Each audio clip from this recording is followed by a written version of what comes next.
Overlooking. Huh? Sana nga. Oo, tinan mo, overlooking. Akala ko sa Angono lang. Dito pala sa Antipolo, ganun. Yun pa yung bundok. Tinan mo yung mga lugar. Wow, ang ganda ng lugar.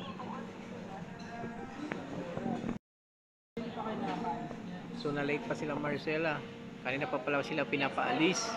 Ngayon po ay February 1, 2024. Galing po kami kanina sa Cubao. At kasama namin sila Elmer, Greg, Bledsi, si Shadrack sana pero hindi namin nakita. Yung ibang youth nagpaiwan lang kila Bishop Jonaber. At ngayon po ay mag-8 PM na. At makikita natin ang aeroplano ayun sa tuktok o sa pinakataas. Kita mo yung ilaw-ilaw. Ano po yun, aeroplano. Kanina po ay umalis sila Laika at si Mario, magkasabay silang umuwi. Kapo naman sila Florabel, si Matthew, si Pence, si Kelly, si Nicole, si Santa. Wow, grabe oh. Overlooking, kita mo yung Mall of Asia. Tapos airport.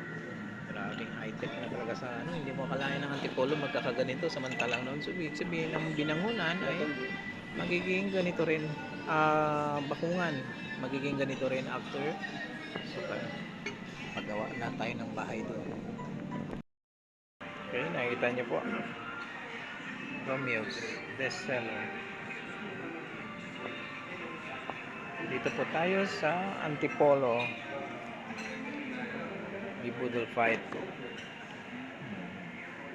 May teriyaki, may pa. So,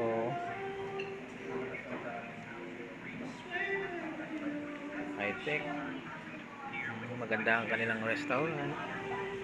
Daming tao.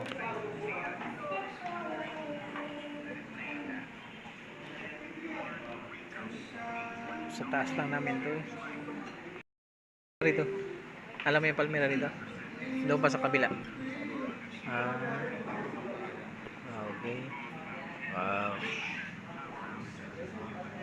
Perfect.